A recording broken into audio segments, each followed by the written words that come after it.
Welcome to QXA, the podcast where we answer your biggest questions about trucks, SUVs, cars, off-roading, custom builds, parts, safety, epic road trips, and everything in between. This show is proudly sponsored by Off-RoadX, the ultimate enthusiast brand built for those who live and breathe adventure. Whether you're hitting the trails, customizing your dream rig, or just love talking about all things off-road, Off-RoadX has you covered with expert-led off-road tours, top-tier vehicle modifications, high-quality parts, and a community that's as passionate about the dirt as you are. That is Peter Lindsay, the owner of Off-RoadX, a true off-road expert. Each week, we'll take your questions, break them down the hottest topics in the automotive world, and bring in special guests to share their knowledge. Just so you know, Peter doesn't always get to review the questions ahead of time, so you'll get his honest feedback in the moment. And that is Spenser Goolsby. Spenser, I couldn't do the show without you. He's an automotive enthusiast. He's got the curiosity, the passion, and a whole lot of questions, just like many of you. While he may not be a technical expert, he's here to ask the things that you want to know, challenge the experts, and keep the conversation rolling. Spenser brings a fresh perspective to QXA, making sure we break things down in a way that's fun and engaging, as well as easy to understand. Mm-hmm. So buckle up, let's get into it. This is QXA. Well, Spenser, first of all, thank you. Hey, it's good to be here. Yeah? So, before we get crazy too far into the weeds of everything, why don't you explain kind of where we're at to start with, and what kind of the mentality is behind this and what we're going to experience from viewing into this. So I think I'll start with Off-RoadX. So I am an off-roader. I love racing. I love doing everything I can with a motor in it. Somebody says to me, hey, I've got this. Do you want to drive it? Yeah. Whatever. If I haven't driven that before, I'm in. I don't care if it's a bulldozer or a scooter or a Ferrari or a off-road rig. I just want to get my hands behind the wheel and have a little fun with it. So to fuel that passion and to fund that passion, I started a company called Off-RoadX, and I wanted it to be an enthusiast brand. I didn't want it just to be every other shop in town that does modifications to your rig. We wanted to make sure that everything we do with passion. So if it's as simple as putting some lights on, we want to make sure the wiring is as good as what you'd get from the factory. Absolutely. If it's suspension, we want to talk to you like, what do you want out of the rig? Not just what's best for the rig. So we talk our customers through all these types of different options before we make the final go. And hopefully, along with that, we create a following of people that are enthusiastic with us. Gotcha. So then that leads us here. Yeah. Where are we? We are in my garage. Best place to be. Best place to be. Working on cars, right? That's right. That's right. Yeah. And QXA came to me as kind of this thought of like, how can I reach the community better than just Facebook and Instagram and things like that? I hate social media, so that's tough for me to get that all out there. And I thought, why not just force me to sit down and have to do this? Yeah. And the first person I thought of was you, because you had some great experience doing podcasts before, but additionally, you're enthusiastic about this, but not so knowledgeable about it. I'm here to learn, for sure, right? And that actually brings another question to me is, are you self-taught when it comes to the mechanics and operations of vehicles and motors, or did you go to schooling, or kind of what's your background on that? Absolutely. So I grew up on a farm in Western Pennsylvania, and I will say this, like anybody that grows up in the country and grows up near a farm or has lots of land to maintain and things like that, I think you pretty quickly become a self-made mechanic. There you go. You just kind of have to. Yeah. So from as early as, 5 years old, 3 years old, 8 years old, I was turning wrenches with my dad in the garage, fixing lawnmowers and tractors and cars and everything. When I was in my teens, I got to build my first car with my dad. I think it was a 1972 MGB. Oh, wow. And so that was a fun process, and there's lots of stories from that, which is still stick in my brain. And what a great time to spend with my dad building a car, basically rebuilding it from scratch. And we did basically everything to it. And then I went to road cars, really. I focused a lot of time on road cars and was doing like road racing and not road racing, I should say, doing legal racing. And then got to do all these fun things like drive Indy cars and Formula 3 cars and, crazy cars in foreign countries and all kinds of fun stuff like that. Nice. But I've always been a wilderness guy. I've always been a guy that likes to go run in the woods. I always like to go just have a good time with nature. And so off-road was always that passion that stuck with me. And then as I got money, it was a little easier to afford the rigs and do the fun stuff. And so really got super passionate about it about a decade ago. And then just went head first in, full body in, whatever you want to say, just went all after it. Immerse yourself into it, right? Yeah. The great thing was I had the technical knowledge of working on cars, understanding that kind of stuff, have a little bit of an engineering background in my mind, and really just am so passionate about it and making all the right decisions along the way. And so that's how we got to where we are. And I have not off-roaded the most out of anybody. I am not the foremost expert. There is people that know way more than I know. But what I do know is that, I'm never going to put people into a bad situation. I always try to give them the best advice that I possibly can. But just like you, I'm learning every day too. Yeah. So I may know more than most right now, but it doesn't mean I know everything. Yeah. But from the moment I met you, you are different than most people. You will do the research. I've seen you in my own truck tapping into things I don't think you're supposed to be, tapping into as far as that goes with that database. But it's incredible to see it, and I'm super excited for you. I'm excited for Off-RoadX. I'm excited to be a part of this, and ready to dive in, man. So the next topic we're going to jump into is kind of a fan question that we've seen throughout the social media posts and stuff like that. So you ready to dive into it? I am. And I kind of know some of these questions because this is the very first episode. Okay. But like you said in the intro, we're going to try our best that I don't see the questions ahead of time. But this, just to tell you all, I have seen these questions. I've tried not to answer them in my head ahead of time. But in the future, we're going to try to do this a little more off the cuff for me. Yeah, it'd be a little more natural. But to get started, I'm going to switch it up on you, actually. Oh, okay. So what are the top 3 beginner-friendly off-road destinations that you can think of? Absolutely. So if you're here in Colorado, especially in the Colorado Springs to Denver area, which is heavily populated area, I think Rampart Range is just an excellent, excellent beginner's place. There's something for everybody there. We like to take people there to train people and teach them how to off-road properly, how to take care of the roads properly, the trails properly, leave no trace, all that kind of mantra that the wilderness deserves. And what's great about it is you can go there and probably do the whole thing in a Subaru Outback. I was about to say, is this a 2-wheel drive kind of trail, or is this something massive mud tires, lift kit? Well, that's the great thing. You can do both there. Okay. There is opportunity for you to go wild there and do buggy level stuff in a few small areas. I got you. Then the most of it is more just like your Tacoma level type stuff. Yeah. But like I said, there is ways to do it in like a Subaru Outback. And so it's a great place to start. I think the second area is Moab. Moab number 2. What's up with Moab? So if you can get to Moab, it's got something for everybody. Again, it's obviously on a much larger scale. But I think what Moab has that maybe Rampart Range doesn't have, and Moab has it in spades. Rampart Range has this in little pockets. Is the scenery. So if you're the person that really is about wilderness, you really want to get out there, and you want to feel that seclusion, but also have these amazing views and everything. I think that's a great place to be.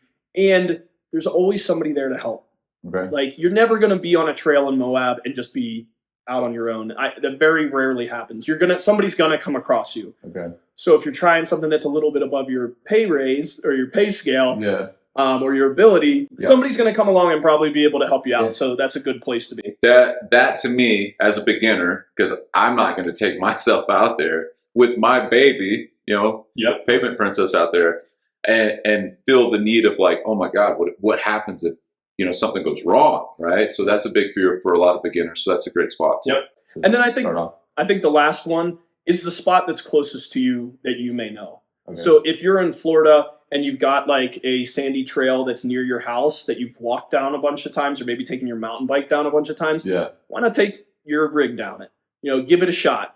Because if you know it, then you know how to get out of it. Where to go if there's an emergency, all those types of things. If you're in Kentucky or Pennsylvania or Maine, there's areas there. West Virginia has just done amazing things with trails there as well. So I think choosing trails that are close to you that you already know because of something else, like either you've gone with somebody else or you've hiked them or you mountain biked them, I think that's a great place to start as well. Crawl before you walk, right?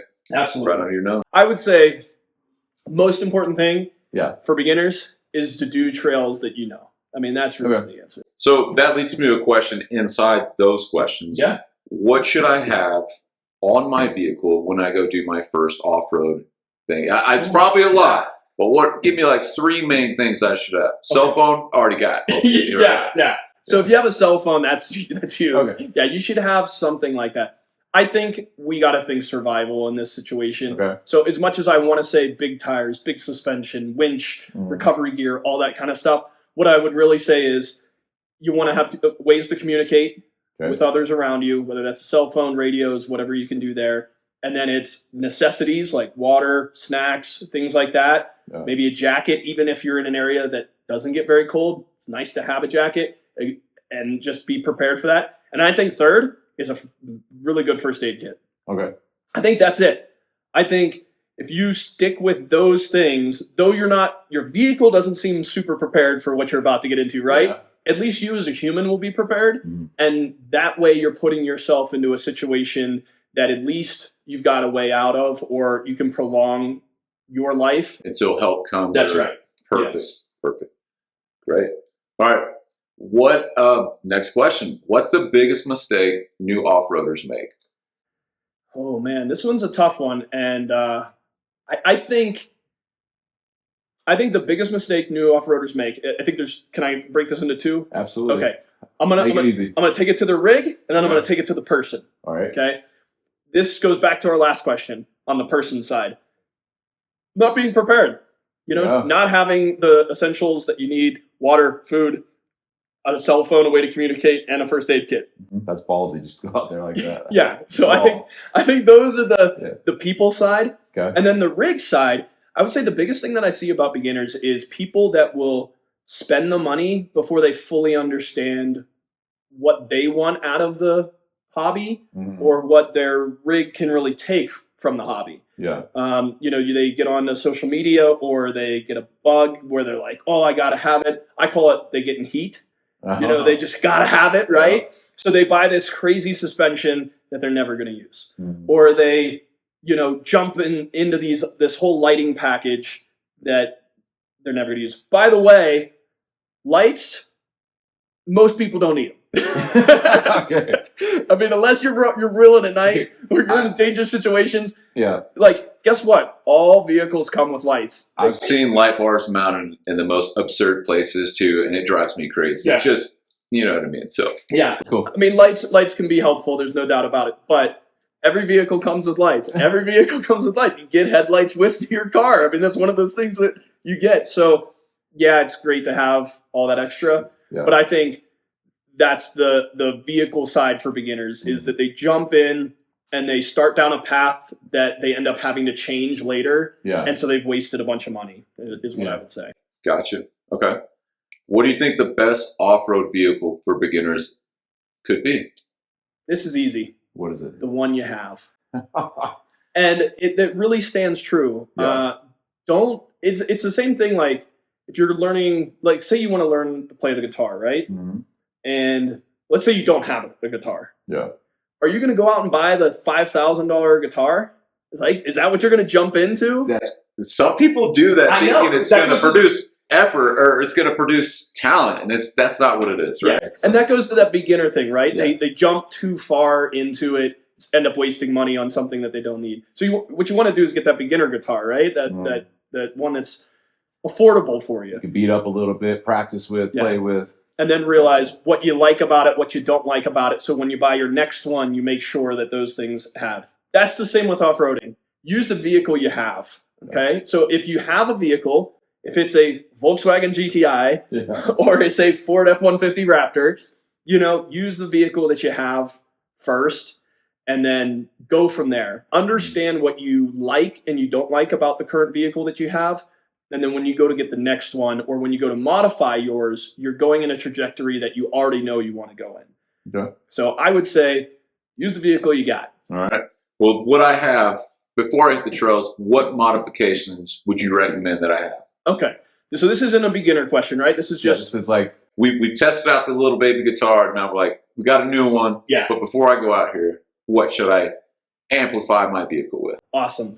I think number one is tires. Okay. Whether that's bigger tires or just the same size tires, but good all-terrain, mud terrain tires, something like that, that is going to enhance your vehicle. There's only one part of the vehicle that should be touching the earth, and that is your tires. There you go. So focus on tires. I think that's a big thing. And like I said, if you can go bigger tires, obviously that'll help go over different types of terrain and things like that. But definitely go with a good quality tire and like an all-terrain or a mud terrain. So I would say that's number one. Number two, I would do probably protection. So that would be skid plates, rock sliders. I think rock sliders are must-have or worth everything. Okay. I think they're better than skid plates in a lot of situations. If they're the right type of rock slider, they should be the first thing hitting any rock, right? Yeah. You're going over a crest or something like that. You want your rock sliders hitting first. They should be disposable. That's the way you should look at them. Gotcha. Even though they really aren't. Usually they're strong enough that you'll never replace them. Having that as a safety mechanism, I think, is huge. And then I'll do one more. So that's skid plates, rock sliders, tires we talked about. And then as we start to get further down the path here, I'm actually going to go to like the interior of the vehicle. I think a form of communication like a GMRS radio or a VHF radio. Is that like a CB for people that don't understand? Sure, yeah. Like a CB. Yeah. I think the most popular for off-roading is a GMRS radio. Okay. You can pick those up at Walmart, little handheld ones for pretty cheap. They don't reach very far, but at least you'll have a way to communicate if you come across somebody else on the trail. Here at Off-RoadX, we load up 50-watt radios into our vehicles so that we can really reach out and talk with people. Yeah. And they are just invaluable in my opinion. So let me just ask you this question though. Like, what's the first thing that you would want to do to your truck if you were going to come? Do you have any idea? I mean, I don't want to get it dirty, so I'm going to borrow your truck. But yeah, I mean, I think the first thing I thought of when you said tires, though, it was be like, okay, I know there's all types of tires. I see the reading on the side. I'm like, I don't know what it means. Do I go, with the width? Or I go with height? What's most important there? Yeah, it's really difficult to give you that answer. Okay. The reason for that is terrain will dictate that a lot. So, for instance, here in Colorado, we have pretty dry, arid dirt. Our rocks are pretty grippy overall. Yeah. And so, like, we find that, like, a KO2 by BF Goodrich is pretty perfect for our climate, our dirt, and everything that we have out here. Plus, it's 3 Peak Mountain Snowflake rated, which you probably don't understand, but it just means it goes good in the snow and pretty good in the ice. And there's other tires that are equivalent to that as well, like the Toyo Open Country AT3 that's also very good. However, if you live in like the East Coast and you're wheeling out there, you're probably going to want to go with a mud terrain.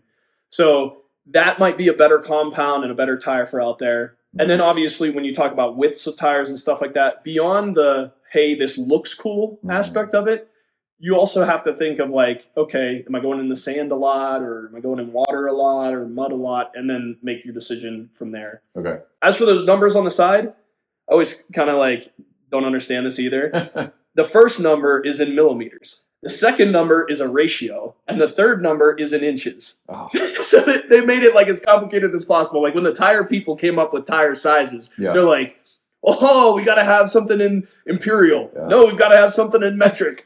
Let's just throw in a ratio just to have some fun with it. That's confusing. Yeah. Absolutely. So anybody that does it, that you don't want to go the extra mile and learn what those are, talk with a tire expert. Talk with somebody that sells tires. Go to your local tire shop and ask those types of questions. Or call Off-RoadX. We sell tires. We do a lot of tires. Yeah. That'd be my first call. So, right on. All right, last one I got for you. Do you really need a 4-wheel drive, or can you do it in 2-wheel? I think you can do most things in 2-wheel drive. Really? Yeah, you really can. Now, it also depends on your vehicle. We have a Raptor here at Off-RoadX. It's super capable, right? Like, it's insane what it can do. But we do about 95% of our off-roading in 2-wheel drive.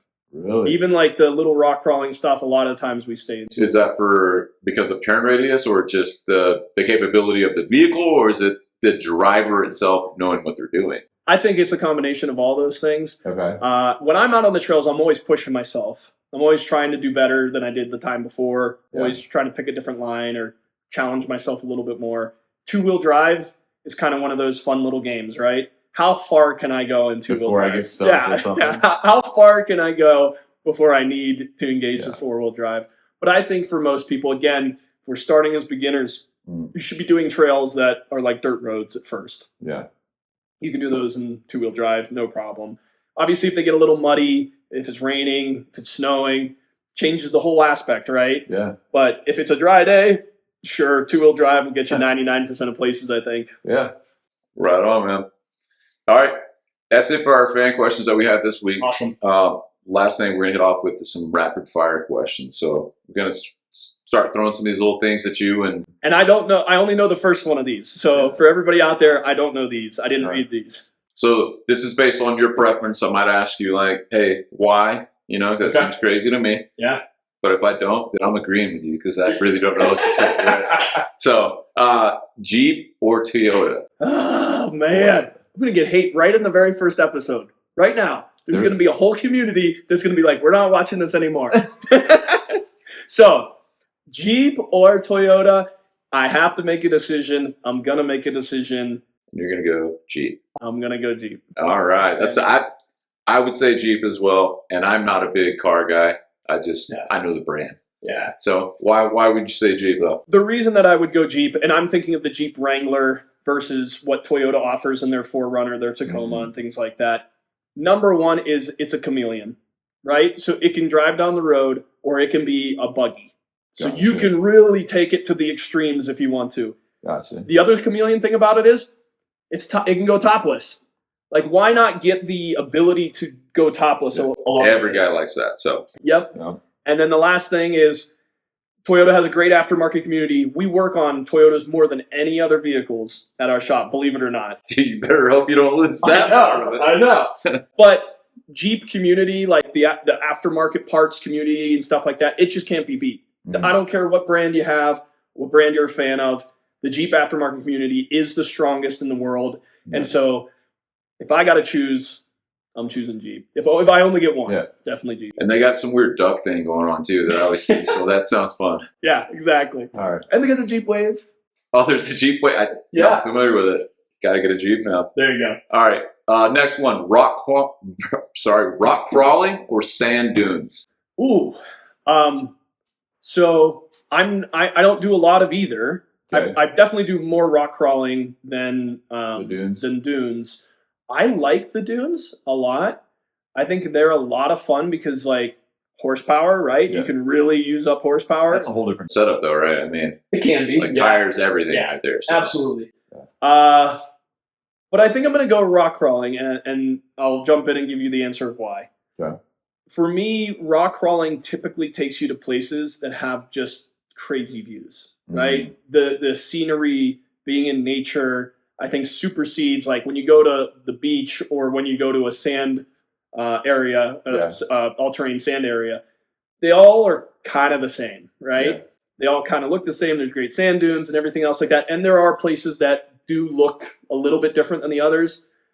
But I think it's consistent, right? Yeah. There's a consistency there compared to. Correct. When you're rock crawling, I mean, like, you rock crawl in California versus Colorado, it's very different. Utah is very different. Western Pennsylvania or West Virginia, very different. So I think rock crawling just gives a lot more variability than what you'd get in the sand. And so that's why I choose rock crawling. A little bit more fun with different challenges that you have to face. Yep. I like it. Next one, must-have tool in your off-road truck. Must-have tool. We're going to go tools. So I think the must-have tool, I'm going to go air compressor here. I knew it was going to be something tire because I had a blowout and you helped me patch it with a bunch of patches. So I knew it was going to be tire. I think an air compressor, and the reason for an air compressor is you can air your tires down and really get a more comfortable ride and more traction while you're off-roading. And then you can air them back up when you go back to the road. And there's a lot of other good choices too, by the way, if you're going to have one tool in the toolbox. But I think that's the first one I would grab if I was only grabbing one. Yeah. If you're about to hit the road and you're like, I got you. Yeah. Okay. All right. Your favorite off-road trip ever? My favorite off-road trip. This is pretty easy. Yeah? Yeah. Where's that? It's Moab. Moab? Yeah, it's Moab. Moab's kind of my heaven on earth place. Absolutely love it. Even when I have a bad time there, it's the best time I've ever had. Yeah. This past year is a prime example. We were there a couple months ago and broke a bunch of stuff on the Raptor. And though it kind of got my spirits down, like my baby's being beat up. Yeah. I still just had an awesome time. Like, I just love it. Is this the one I've seen on YouTube, by the way? Yeah, it Moab is. 2024? Yeah, the Moab 2024 one is what you saw there. And obviously we go every year, so there's a Moab 2023 and a Moab 2022, and you can check those out. Yeah. But this year I think we're going like 3 or 4 times. Last year we went twice or maybe 3 times, but I think this year we're going to go a lot more than we have in the past, and I just love it. Yeah, so I know a little bit about these Moab trips, and I've seen the YouTube video. So you take a group of guys that are enthusiasts as well. They go out with you and they camp out and see the stars. I've seen some of these photos that were unedited and they were amazing. Yeah. You know, I'm from Texas and then moved here. I thought Colorado was beautiful, but you see the stars at night like that, something epic, right? So tell me a little bit about that before I wrap you up. Absolutely. So we do tours here in Colorado. So we take people out, and they're not like your typical tour. We really help educate you and make it a lot of fun. But they're all camping, so they're all multi-day, amazing food, all that kind of thing.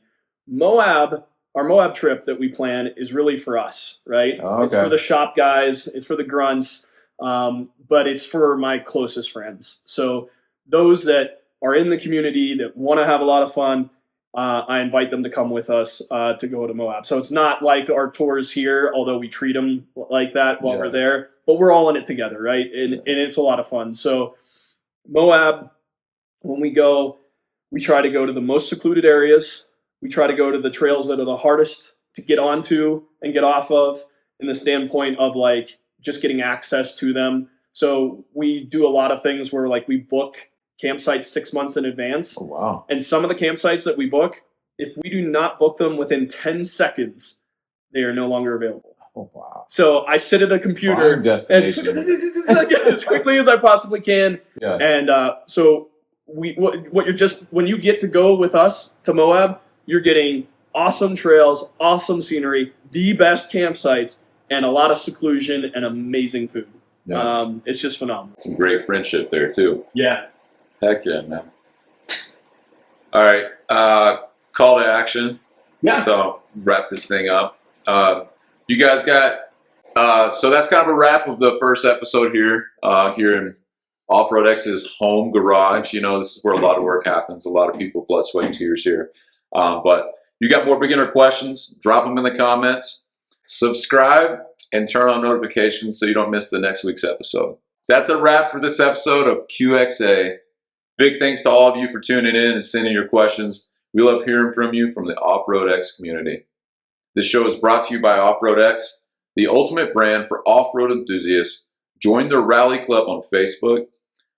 Check us out on YouTube, Instagram, all the social media sites, or give us a call, talk with our team, get expert advice on what your next build could be. Yeah, absolutely. Yeah. And the Rally Club, I can't stress it enough. The Rally Club is free to join. Yeah. And it's on Facebook. And if you want more content, that's where you go, right? Obviously, go to our Instagram and our Facebook and our YouTube and all that other kind of stuff. Yeah. But if you really want to get in the know, go to our Rally Club. We post multiple times a week, all kinds of stuff that's like this Q&A, but way more insightful, and we give a lot of detail with it. Heck yeah, man. I can't wait to know more. I see these little tags on trucks around here. I know that's y'all's brand. Off-RoadX got their own thing.